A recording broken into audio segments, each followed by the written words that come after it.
Yes, people, how we doing? We are back again. Make sure you do me a favor.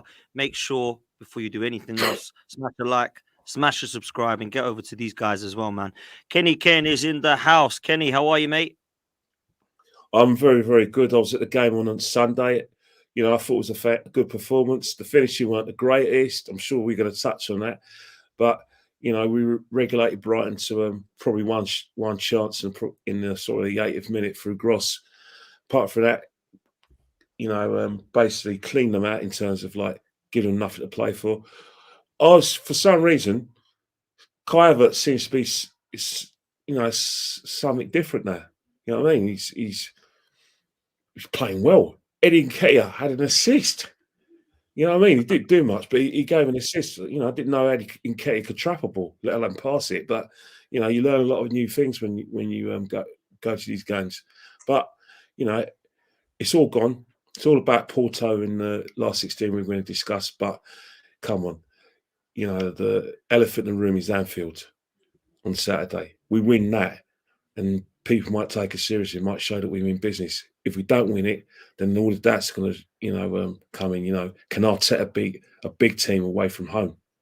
That's always going to be, a question that is going to be asked, and something we've got to find out because, it's neck and neck with us and Liverpool. But, Liverpool have that superior attack, good midfield. Defence is not the greatest. But down their right-hand side, they're vulnerable. Is Martinelli going to be good enough to exploit that? Are we going to have our shooting boots on? Are we going to have the bottle? Is Declan Rice going to do a Partey-type performance on Saturday? All's going to be revealed, mate. Yeah, it's going to be a big one, man. I'm looking forward to it. Northside in the house again. What are you telling me, bro? You all good? I'm good, man. Back by popular demand. I'm sure the chat will agree. Of course, man. But yeah, man, listen, I'm good, man. I'm good. Listen, we got the 3 points, like Kenny said. Big up to Kenny and yourself. Love for having me on, first of all. But yeah, we got the 3 points. We got the job done. There's aspects to this team that need to be addressed, like we've been saying. But we got the job done. Hopefully, we can address that in January. Yeah, hopefully we can, man. Let's talk about Porto very, very quickly.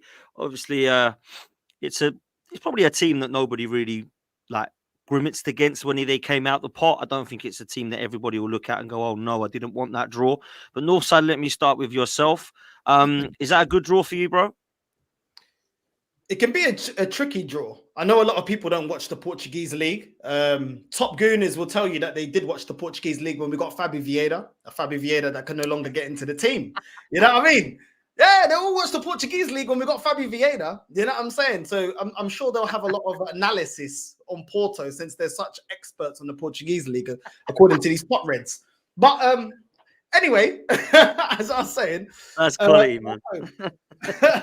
Porto, they're a good team. They did get beat. They beat Shakhtar in the Champions League. They did get. I felt like they got smashed against Sporting Lisbon, which would have taken them top of the Portuguese league. And there's a couple of things that I've seen from highlights. In terms of Porto, they've got some good attackers. So they have got threats. They've got Galano, which is a winger that is very, very good. He scored goals in the Champions League. I think he's got 5 goals for them so far this season. He's definitely a threat, and he's very fast and pacey. I think he's Brazilian. They've got Ivan Nilsson, who is their top goal scorer. That's got 11 goals. He's a very good Brazilian centre forward. Very good technically, like Jesus, can also find the back of the net, which is why he's their top scorer. And they also have Tamiri, who is a centre forward. I think he's like 31 years old, but he's more like a fox in the box. So they've got a different style of attackers. Galano, that's got pace and can also finish. They've got Tamiri, that's a fox in the box. And they've got Ivan Nilsson, which is their biggest threat. That is a very good player. He can assist and he can score. And then they've got Pepe at the back. Pepe was absolutely disgusting against Sporting Lisbon. Was trying to place the ball down for a free kick and just literally banged the Sporting player on his face and bust his lip. This is what we've been seeing from Pepe his whole career. And I'm talking about Pepe, the centre-back, the Portuguese centre-back. Disgusting, absolutely disgusting. Saw a red card. And he's somebody that we're going to need to try and get under his skin. Because as soon as you get under his skin, he's somebody that's going to react a bit like a Granit Xhaka. So that's something that we can try and use to our advantage. He got a red card. He's literally he bust. I think it's called Mateus, the Sporting Lisbon midfielder, bust him on his lip. So that temper, we need to use that to our advantage. We saw before when we had Granit Xhaka, other teams using Xhaka's temper against him. We need to do that also. But they're susceptible to counterattacks, especially down that right hand side. They commit too many men forward. Even when they went a man down against Sporting Lisbon, they were still playing a high line. And that we could use that. We could play into that. I mean, sometimes, in games that we played Man City, we bided our chance and let them play the high line and try to counter-attack. And I think we need that approach against Porto. Because technically, Portuguese teams and players are very, very good. And if they're going to commit too many men forward, even when they go a man down, we then need to, exploit that and use Martinelli and Saka and Jesus on the counter attack to get in behind. But yeah, we just need to exploit that. We need to exploit their centre back having a short temper and the fact that they play a high line and high pressing and they attack in numbers. And we should be able to deal with them. But we shouldn't underestimate them, because if you underestimate them, Tarami in the box is quite clinical, and he was that against Shakhtar. And so is Evanilson, and Galano as well has got some pace on him. He's a very good player, very tricky baller. So there's a couple of players we need to look out for, but we should have more than enough to deal with them. Yeah, man, Kenny, listen, I said the same thing last season when we had Sporting Lisbon, and albeit a B team, we didn't manage to get through that game across two legs. I have more confidence in this competition just for the pure fact that we're going to have to play our strongest 11 and not mess about with a side. Having said that, if we do try and get cocky and arrogant, then Porto are a team that can deliver and can definitely throw some punches. I agree with Northside in the players he's mentioned. What's your say on the Champions League and how Arsenal can progress? And do you think it's a competition that we can win, Kenny?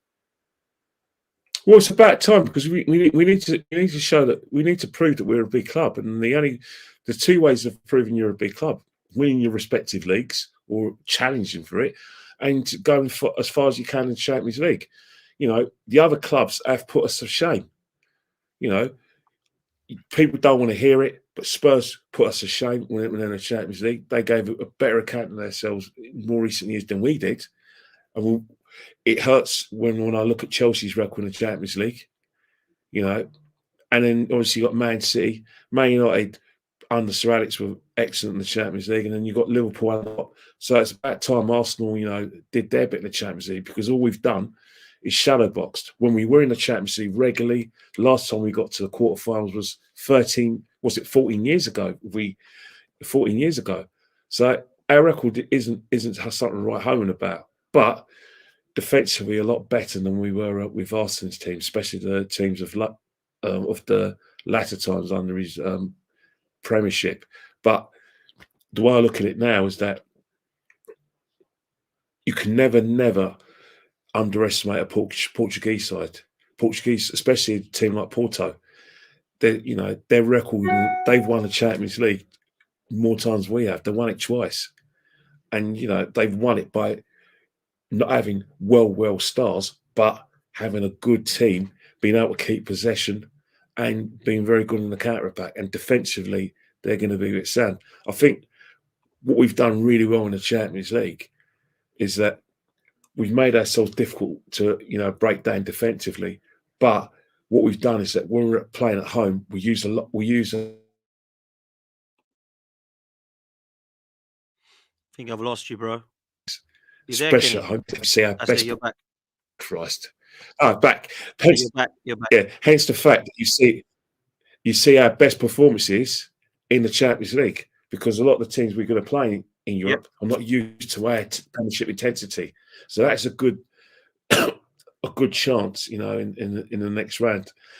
So, I am confident, but I'm not overconfident, because with the exception of Copenhagen, there's good teams in this last 16. Anything can happen, but I like to think that the teams getting the last 8 will be amongst those teams. Yeah, listen, this Champions League one is one that I've wanted for a very long time. I mean, it's quite embarrassing, actually. Arsenal's European heritage is pretty much null. Let's move on to the weekend, bringing in some of the Brighton game, because I thought it was actually a really good game of football as far as Arsenal were concerned. I will say that some Arsenal fans going over the top. Big up White Camo was one of those, saying no one will believe this, but I have a feeling we'll blow Liverpool away. Watch my prediction: Liverpool 1, Arsenal 4. Northside, let me come to you on the points of Brighton moving into the Anfield game. What positives can you take into Anfield, bruv, after the Brighton game, and what are your concerns going into this one? Because this is a massive game, bro. We're creating more chances than we were at the start of the season. We are looking a bit more like the team we was last season in terms of the way we played against Brighton. It was the same for Aston Villa. We had a lot of chances. We created a lot of chances. We just didn't put it away. The positive is that we're creating a lot of chances. And when you've got a team that has no focal point like we do, you need to create high volumes of chances because you don't have anyone that's going to bag you in limited chances because you don't have that clinical striker. That's the only positive I can say, really. In terms of your concerns, I mean, I have concerns about our front four not taking chances. I always have concerns about how we're going to turn up at Anfield mentally. Now, I know last season, Northside, we went into a 2-0 lead and we threw the game away. Let's have it right. We threw it away. I thought the manager's in-game management was poor at the time. I remember Zinchenko, everybody crying for him to come off for Toney, and then he got nutmegged by Trent and they equalised and it was too late. And then he actually had the cheek to bring Toney on afterwards when it was too late, which was rather embarrassing in my opinion.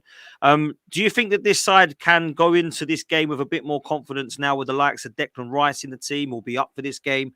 And do you think that we can use some of the positives we've had defensively of Arsenal being hard to beat this season, which might do us a favour going into Anfield this time?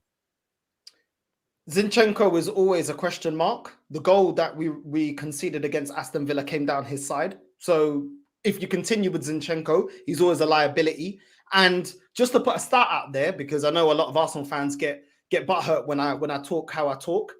The stat out there is Zinchenko's only got 1 assist in the Premier League in 16 appearances. While top gooners were telling us that he is pivotal to the way that we play and he's so creative and he spends all that time in the center of the midfield, he's only got 1 assist to 16 appearances. So he ain't as creative as people think he is. You know what I mean? Then you look at big chances created. Saka is 4th in the Premier League. Our captain, Odegaard, is 22nd. 22nd. McNeil from Everton and Anthony Gordon of Newcastle both have more big chances created. So this whole thing that that this can be sustained is a myth. When you're looking at big chances missed, Kai Havertz is the highest for us at 4 so far.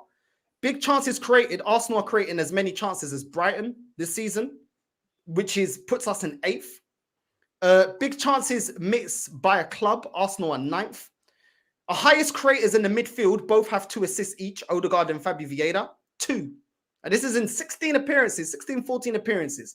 Our highest goal scorer at the moment is Eddie Nketiah and Saka. Both have 5 goals in 16 appearances. Jesus has only got 3 goals. Solanke, Bowen, and Nicholas Jackson all have more goals than Nketiah, Saka, and Jesus. So this is what I'm saying, bro. This ain't sustainable. Yeah, and these guys, these finished up, I love stats. Yeah, go check the scoreboard. Because right now, I'm telling you right now, this ain't sustainable. This ain't sustainable.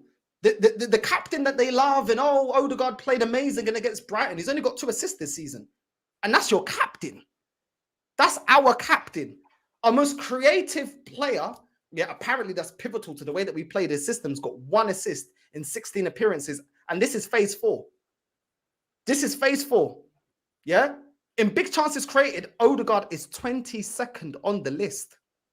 I've been telling people about Odegaard. I've been telling people about Zinchenko. It ain't good enough. It ain't good enough, bro. And this is why we need better.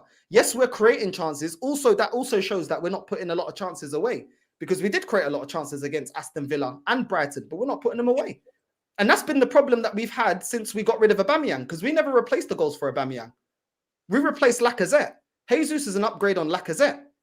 Same amount of goals tally in the league season. Both of their best goal tallies are 14 in the season.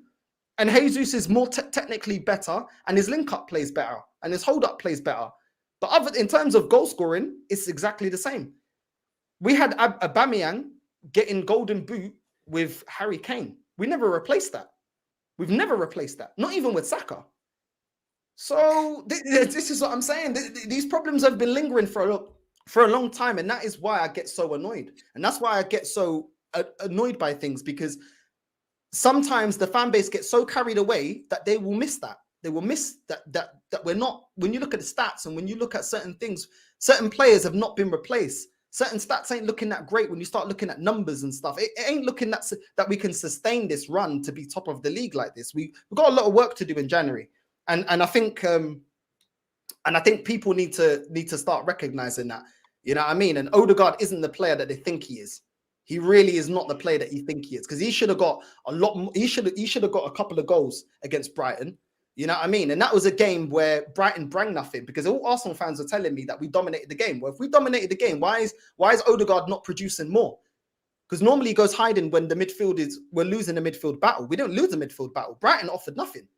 He had all the freedom of the midfield. So why are you not offering more? You're the captain. You know what I mean? Even Kai Havertz turned up. Uncomfortable conversation. Before I come to Kenny, let me just chuck this comment back to you, Northside, because Fizzy and a few people agree with him. Said the most important stat of the season so far reads that Arsenal are clear on points to the Premier League table. If it stays like that, we win the league and no one gives a F about the rest of the stats. What do you say to those sort of comments? Because I'm not saying he's right or you're wrong or anybody's right or wrong. There's just a lot of the difference of opinions here about we're not playing great at times, but who cares? We're top of the league. And there's a lot of people like you and I and some others that have concerns that this is sustainable and question the strength and depth of the squad. So what would you say to these kind of comments, bro? This is exactly why we haven't won a major honour in 20 years.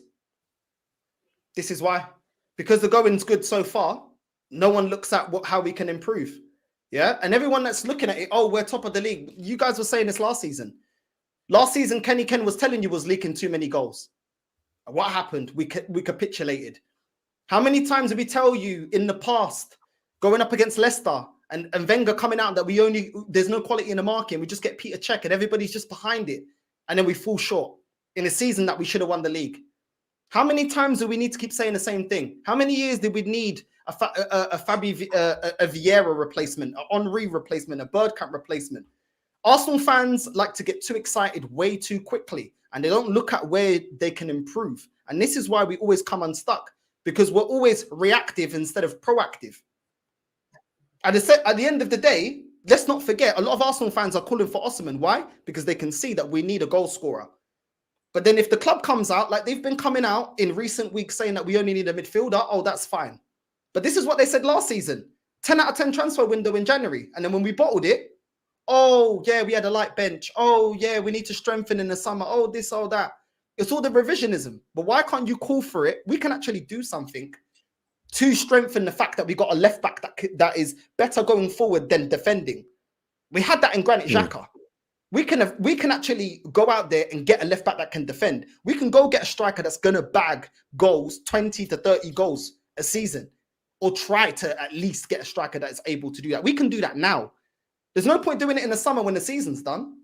But they will never learn. Arsenal fans only call it out when it's mathematically impossible. Then they start doing the revisionism. Oh, what if we did this? What if we did that? What if we did? Then it's too late. Interesting, man. Listen, Kenny, let me bring this up from Southern Guna. Big up, bro. Big up, bro. It says, what I find stone crazy is that Havertz is about to catch the king as a in goal tally for the year. Shout out to Potts, Northside, and Big Ken. Big up, man. Make sure you go over to Southern Guna and show some love. Listen, Kenny, let's talk on Havertz very quickly, because to be fair, he turned up. Northside even said it. That means he must have. So, for me, what did you make of it, man? Well, it's just, I don't know. I think the Brentford game was a catalyst. The fact that he's come on, got the winner, and then since then you can't fault him for all the attributes that I criticise him for. Can't fault him for effort. Can't fault him for actually, in terms of like getting in the right positions, and you can't fault him for converting his chances. And the thing is, what he was when I saw him against Brighton, he was in positions where he was free and he weren't getting the ball. The amount of times where the early guy will look up and he'll go to Martinelli, he'll go to Saka. And I was thinking, hang on, this guy's ready, he's free, he's unmarked, give him the ball. And then when he finally got the ball from Nketiah, he put his chance away. And that's the thing about it, is that he seems to have lead in his pencil. He's getting stuck in terms of his tackles. He actually did a Raul Jimenez type challenge in the first minute, but he actually got the ball. Did you notice it, Dan? Yeah, I did. Yeah. Yeah, he noticed it. And then I was thinking, hang on here, Kai, calm down, man. I know you're fired up, but come on, we need 11 men in the pitch, but you can't fault him. You know, he was our best player at Villa Park in a losing cause. He played well against Luton. In fact, I thought he was our best player against Luton, and against Brighton, he was one of our better players. So I don't know what's happened there. But I'm not going to complain because the other day I've been one of his biggest critics. I actually said on the show with myself and Lee that I can't see a pathway to a goal within a good performance. So I've been wrong about him. So I'm loving being wrong. You know, and he's banging form. You can't knock it. But the situation is, if you look at Arsenal's best midfield going forward, would he be part of our best midfield? Because, you know, in terms of like what we believe it to be, you know, our best and strongest midfield, it's going to contain Thomas Partey, Odegaard and Rice. So I suppose it's a good problem for Mikel to have, but Thomas Partey's not fit. We don't know what the situation is. And obviously you've got the situation not just with the African players, but the Asian players as well, because, you know, the African players have to play in the AFCON, and the Asian players got to play in the Asian Cup. And sorry, Arsenal fans, their countries have got to come first. You know, if we're going to show respect for the European Championships and think, oh yeah, it's all right to let players go to play in those championships, but we start bitching about players going to play in Africa and the Asia Cup. It proves what everyone says about European football and English football, that they feel they're superior to everyone else. But that's another argument. But in that respect, you know, Kai is smacking form, but I want to get in a situation where class is permanent rather than form is temporary. And, you know, because of what Kai served up, you know, early on in the season, I'm enjoying it, but I want more. I'm greedy because the other day, if he can produce the goals we need, if he can produce the goals that we need, then, you know, we could go closer than we did last season. That's not because the other day, the subject, you know, Toney or Osimhen, it's just talk, it's words. You know, I still think the biggest stumbling block to us getting a striker isn't just FFP or money, it's the manager. Because at the end of the day, the manager's got a particular way of playing. And if you have a particular way of playing where you want intricate passing, you want a build-up play. If you get a striker who's basically like I said, fox in the box, but can do a lot out off the ball, can hold the ball, and has all those attributes that Osimhen and Toney have. You want to have to change the way you play, and also you got to get the ball down, get the ball quicker into the box, and move the ball quickly forward, which means Arteta hates giving the ball away. He hates the opposition getting control of a football match. He doesn't like long passes. You watch it. How many long passes do we normally play? Not really. It's always short passes, run and trying to like I said, break the press. But when you get a striker in, you got to get the ball forward a lot quicker. That's where I think Arteta's got a bit of a mental block when it comes to these players. So I always say to Arsenal fans, pray for a striker in January, by all means, because that's what you want. But when you look at Arteta and you hear him speak, you just get the feeling that a midfielder is more a priority, and other positions, maybe centre half's more a priority than a striker, because I'm hearing Fabrizio talk about it. I'm hearing all these rumours on various social media outlets. But I don't hear anything from the manager. I don't hear anything from Edu. Do you? No, you're right. And do you know what's funny, Kenny? People will say to me, I think we need a striker. Yeah, we need a striker. And then I think we'll be all right. And then in the same breath will say, a little bit short in midfield, and we can't let Saka get injured. And I don't want Saliba to get injured because he's no one to replace him. So we don't just need a striker, do we? Let's just say it how it is. The squad's still short. We need 3 or 4 players at least. And when people are talking about who's coming in and who's that, get me the win at Anfield, beat West Ham and Fulham, and then start deciding. We are going to discuss it in a minute because we all know we're short, but I want to win these 3 games. These 3 games, in my opinion, are winnable. Yes, I include Anfield in that as well. We were 2-0 up against them last time. Man United haven't got battered or taken off the park by them. So I think we can go there. And I want to say to you, Northside, next, Declan Rice, Gabriel and Saliba. For me, easily the 3 best players in the Arsenal side this season. I don't think there's anybody that comes close to them, if I'm honest with you. And I have more faith going to Anfield because of those 3 than I ever have done with a front 3 or attacking midfielder or Erdegaard on fire or Saka and Martinelli killing it. Because I know that those 3 can get you across the line. And I wanted to get your thoughts on those 3, man, because I know you've seen a lot of concerns and I agree with a lot of what you've said. But those 3 give me a little bit of hope because they've been consistent, bruv. And Declan Rice, bro, next level, man. He's been amazing. Yeah. You said Declan Rice, Saliba, and what was the third one? Gabriel. And Gabriel. No, I think they've been excellent. I definitely think they've been excellent. I think Declan Rice's performances, it just screams of a leader. It screams of a captain. You know, not only leading by performances, the way, you know, he speaks to the other players, but he does his job. He makes sure he turns up every week to even have that chest to talk. You know what I mean? Because at the end of the day, you can't be telling players what to do if you're not, you know, you ain't practicing what you preach. And Declan Rice, bro, he's an example but the way he leads in his performances.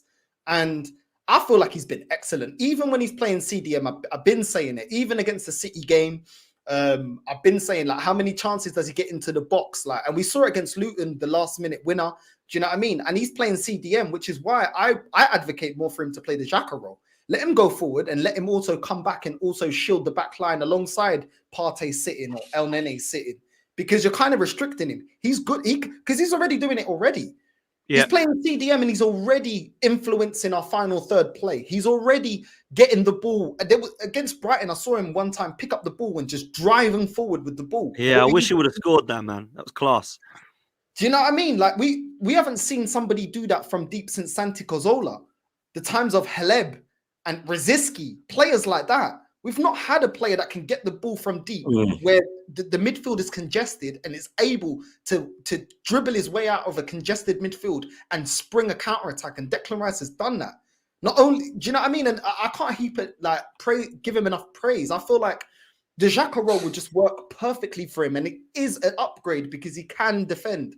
He can do both jobs and he's doing it already. I think with Jesus, I think he's doing very, very well. His link-up play is very, very good. I still want him to be more clinical. I have to be honest. But one thing I say about Jesus, even if he doesn't bring you goals, he at least creates for the players around him and makes them better and brings them into the game. You know what I mean? And he's come out and he's admitted everything that we could see, that he's not the most clinical goal scorer. But he does bring a lot to the team. He does bring some goals and he does also bring up link-up play. I want him to stay at the club and I'd like him to be a second option. You know, I don't want to get rid of him. He's a different option to your traditional striker.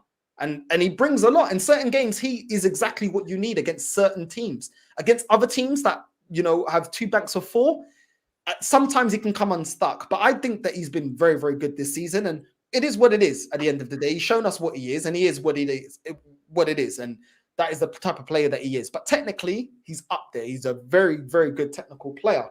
Saliba, I think he's been great. There was a couple of games, I think it was like 1 or 2 games where he looked a bit shaky, him and Gabriel. But we've seen that he's knocked that out of his game. And for such a young centre-back, he is an example because, you know, at his age, you know, we could have excused a lot more shaky performances. But in general, he's always solid.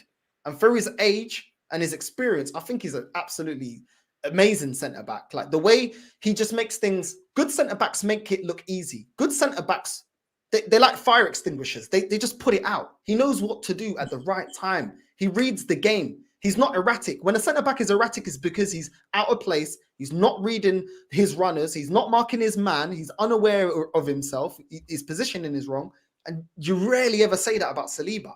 He's always at the right place at the right time. Kind of reminds me a bit of Sol Campbell. Sol Campbell was so composed. Like the way you read the game was excellent. You know what I mean? He didn't need to be overly erratic. And that's the best thing I can say about Saliba. But the missing link in that spine is the goalkeeper. You know, them 3 are excellent. But you build a team with the spine and a defense. the missing link in that, unfortunately, is goalkeeper. Last time we was on here talking, Mm. no one can decide between a bad bunch, Raya or Ramsdale.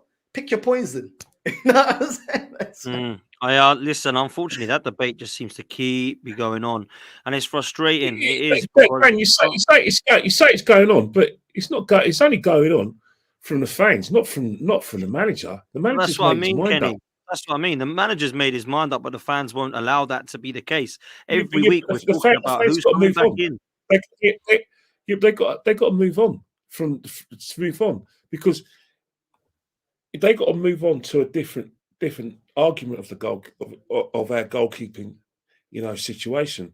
Because if Mikel's not satisfied with Raya, Ramsdale's not going to get his place back. He's just going to do what Guardiola did when he dropped Hart and played Bravo. He just went and got Edison. That's what Mikel's going to do. Ramsdale's done out of here. He's got to let it go. It's gone. It's over. Next destination, 7th of January, Liverpool, BBC One, 4:30. I'll be in my seat. I'll see you there, Dan. That's the next time it's Aaron. Now it's all about Liverpool at Anfield, West Ham, and Fulham. Aaron can, do what Aaron can do is, help get ready. We've got to let this debate go. Let it go. Yeah, no, you're right, The Kenny. And manager's you know got what? to step up. It's fair. It's fair point, and I think people will get used to it. I think there's a few that are clinging on to the fact they might want to see him. And listen, I have my concerns about the whole thing because I think Arteta's created a bit of a mess in that position. But I do agree with Northside that the spine is sort of half there, but we need to complete that spine, which is what I want to do for the last few minutes of the show. Kenny, I want to come to you first, man. We've been linked with a striker. I want to ask you a question. Would you rather, and this is a question I keep getting asked, would you rather Arsenal concentrate on the now, because in a couple of weeks' time, the January window opens, and go and get Ivan Toney? Or do you make do with Eddie and Jesus and Trossard and go and get Osimhen in the summer? What would you rather us do? Well, the situation is that you have to, if you're in this competition, then you you can't make sacrifices. Last season, we got close to winning the league, and then we bottled it at Man City, ran away with all the spoils, not just the league, but all the spoils. Now we're in a situation where Man City got injuries, they're playing well, but they're dropping points. Liverpool have got injuries, like to McAllister. We're not exactly gelling, but it's neck and neck. You want to get a situation where if you don't make a decision in January in terms of like recruitment, then you stick with Eddie. Then you may think, well, right, that's another year where we don't win the league, where we're in a situation where it is possible for us to do that. So it's a decision the manager, has to make. Personally, the reason why I go with Ivan Toney over Osimhen is for the simple reason is that even though Ivan Toney's been out through suspension, I do think that Ivan Toney will adapt quicker to our league than Osimhen. That's the only reason why I would prefer Ivan Toney. And, Ivan Toney's record is decent. He has made that transition from the Championship to the Premiership. That's just factual. I know there's a few Nigerians Nigerians are going to go, oh, why are you saying that for? You should back Osimhen. And I get where they're coming from. They may feel that, Osimhen's got a higher ceiling. But let's be honest now. Napoli in the last 6 in the Champions League, will he be able to play with us in the Champions League if he comes in January? I don't think he will.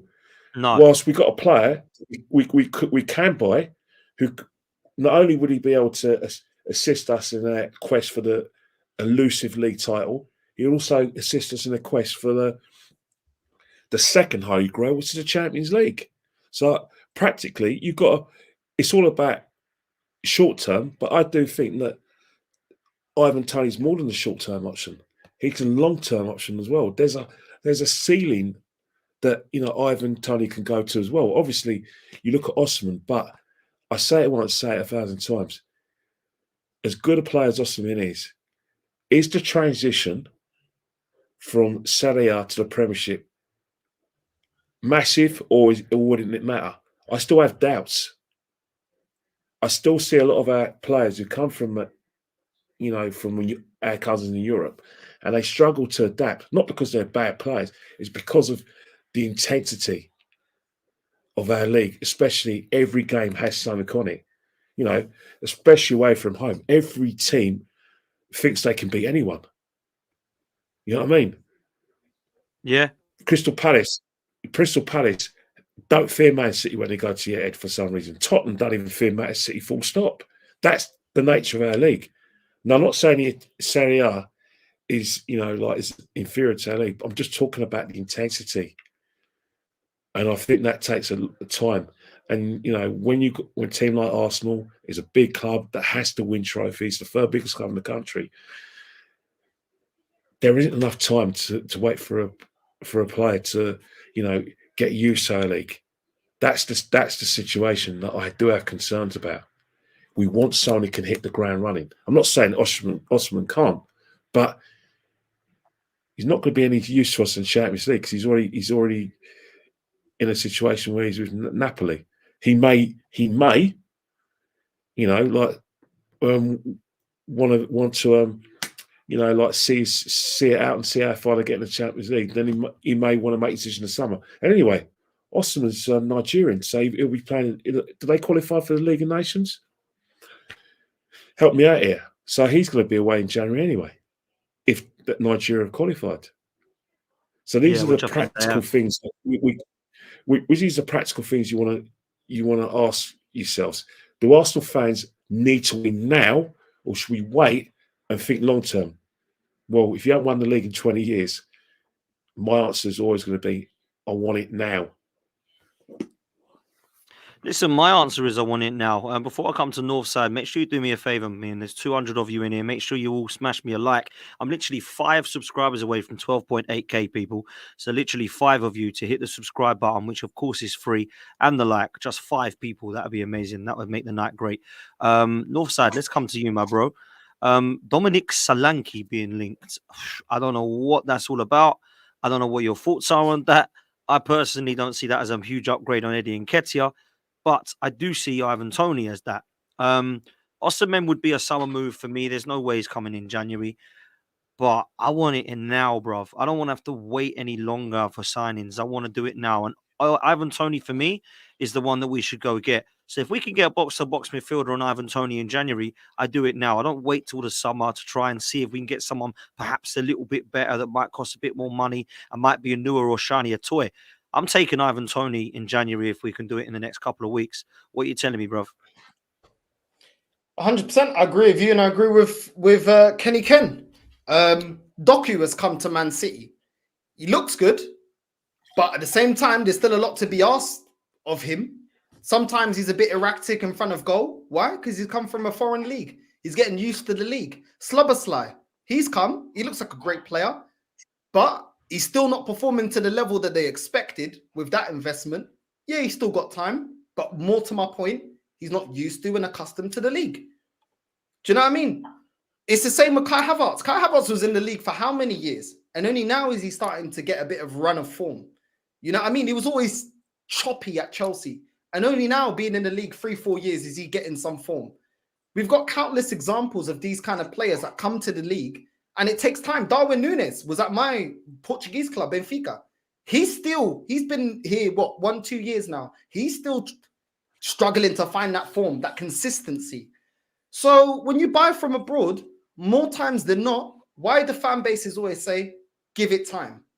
Why? Because they understand that they've come from a different league and they've come to this league that have completely different requirements, just like Kenny Ken said.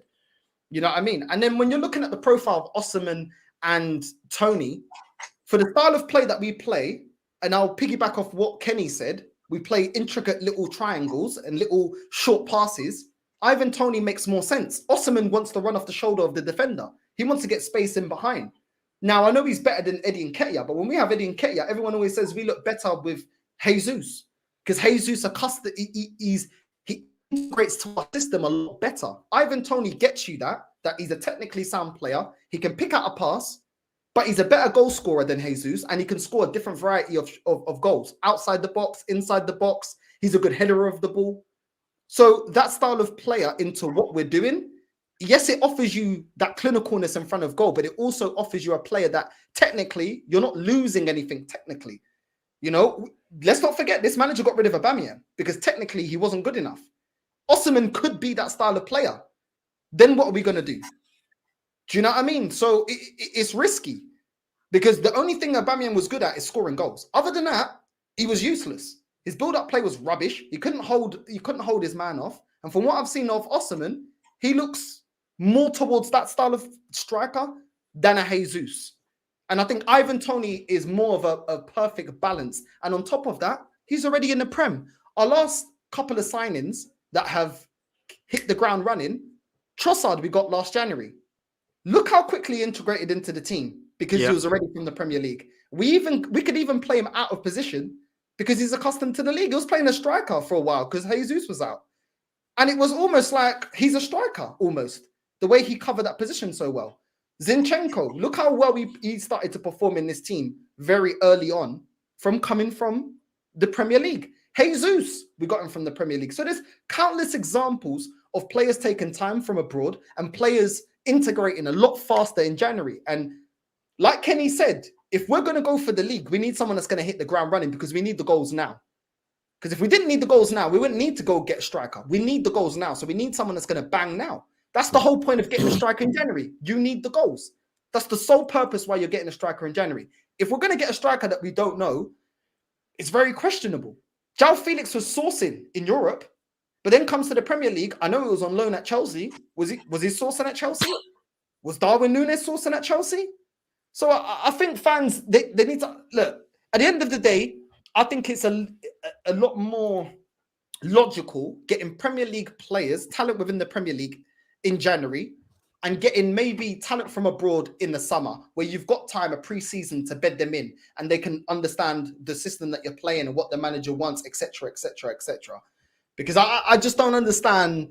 I really don't see it working out getting Osimhen. Like it's very tricky, especially for the amount of money that we're going to get. Listen, the last thing I'm going to say before I go back, because I know I like to rant, we chose Pepe over Zaha. Same problem. Pepe sourcing in the French league comes over here. What happens? Couldn't adapt. Great point. And we're not going to get him on. We're not going to get Osimhen on the cheap. We're going to get him at a premium price. And look how long it's taken us to get rid of Pepe. Do you know what I mean? So are we going to do that? Arsenal fans always talk about FFP, and we have to be sensible because of FFP. Well, if we're being sensible at FFP, we need to go for the signing that makes the most sense. Now, in hindsight, Zaha was the better signing, and Unai Emery was correct in demanding Zaha over Pepe. So are we going to do that with Osimhen and Toney? Facts, bro. And do you know what's funny, Kenny? Because at the end of last season, when we'd thrown the title away, I was down and I thought, right, I want to see some proper players coming in. And the only players that I actually mentioned Arsenal signing that I wanted to see that were away from the Premier League was Moussa Diaby, who's now at Villa killing it, and Mohamed Kudus, who now is at West Ham killing it. I wanted James Maddison. I wanted Caicedo and Rice. I wanted Ivan Toney, but obviously he had the gambling ban. I was happy when we were linked with the players such as Mark Guehi at Palace because I think he's a good centre-half. Will probably be the England centre-half for sure. So for me, when I'm hearing Douglas Luiz and I'm hearing Ivan Toney, and we're looking at, like I've just said, like Mark Guehi, I don't think we're looking at him anymore, but that type, they're the ones that excite me, which is why I think we should be doing that. But I wanted to ask you about midfield, because for me, if we go and get a centre forward, that's great. But we're still short of a box-to-box midfield, Kenny. So what's your thoughts on the midfield at Arsenal? Because for me, we've got a lot of people that can anchor and a lot of people that can try and create. But apart from Declan Rice, we haven't got anyone in the middle that can do both jobs in terms of box-to-box, bruv. Well, the thing is, right, Declan hasn't displayed the fact that he can do box to box. He does that occasionally. Declan's strengths are ball recovery, you know, and auxiliating the back, which he's made us even more difficult to penetrate. He's probably better at that than Thomas. But in terms of like the complete midfield package, Thomas Partey is still levels above what Declan can give us. And there's certain times last season when we were dominating games, what we were getting from Thomas Partey was he was controlling the midfield, but he was ghosting into the box and making himself available either to make a pass or situations where he's having pot shots at goal. But what Thomas Partey did really well is he kept Odegaard out of harm's way into the middle. He got Odegaard further forward. And this season, what because we've changed the way we play, there are times when Odegaard has played a bit more deeper. So in that respect, that's why we probably do need another midfielder, because we don't know the situation with Thomas. We're looking at Douglas Luiz. Last year it was 25 million. Now I'm hearing rumours that Villa want 4 times that amount, and then you've got Palhinha as well, who's going to Bayern Munich. But there's probably going to be competition with Liverpool. But the midfield situation is still an issue for me because of the situation where, even though Kai's playing really well, he still hasn't knuckled down a position.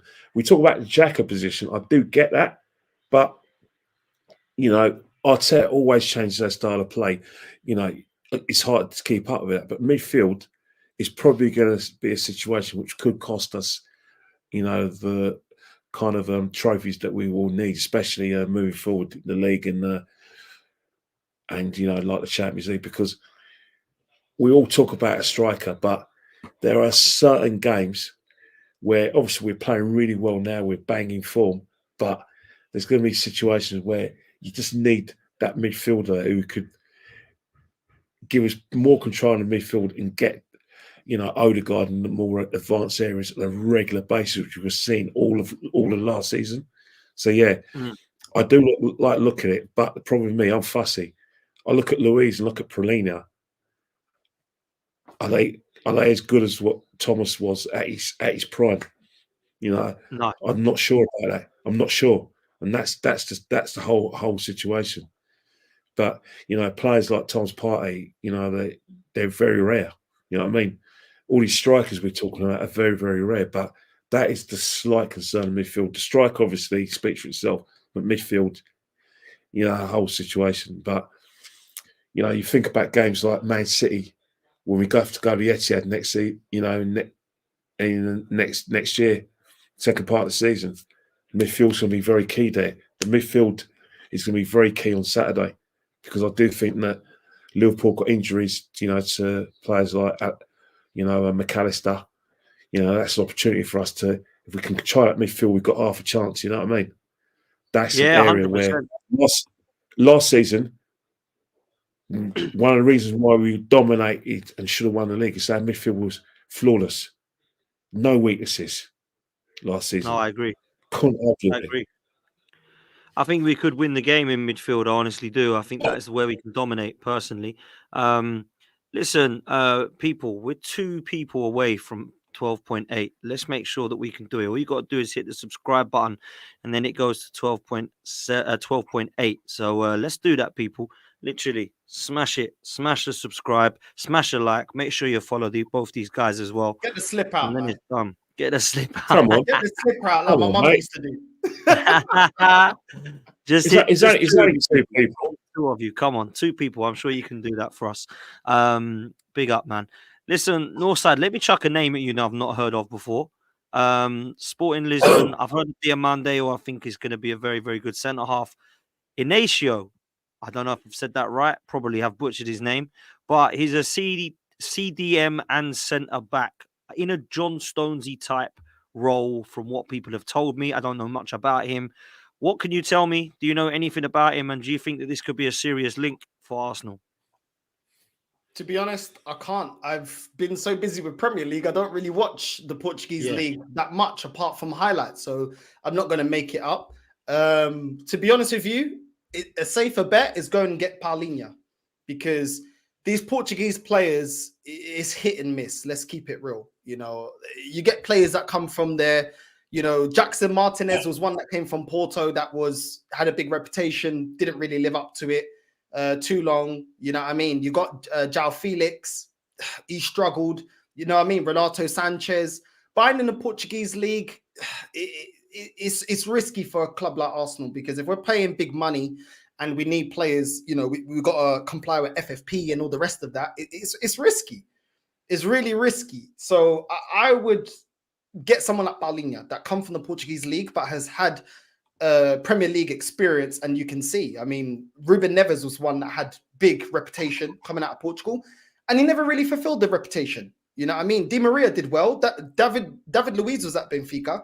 He was good at Chelsea, but he always had that little, you know what I mean, lapse of concentration. So it's risky with the Portuguese league. It's really risky with the Portuguese league at times. Sometimes they bang, and sometimes they just can't adapt to this league. You know what I mean? Jackson Martinez did well in La Liga, but he would never have survived over here. Falcao, look at how he died at Man United. Yeah. Do you know what I mean?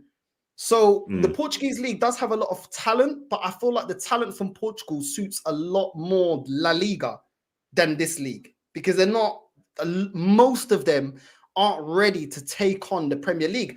Ruben Diaz, we can throw out there. That was one that's acclimatized to the Premier League, but he's a big guy anyway. Do you know what I mean? His stature, he's a big centre back. He's not a small guy. You know what I mean? Bernardo Silva's another one, but there's a lot of them. Look at Bruno Fernandes. Bruno Fernandes was the best player at Sporting Lisbon. They got rid of him to United. United fans can see that apart from XG, doesn't offer enough. He's not influential enough. And Sporting went on, as soon as he left, to win the league.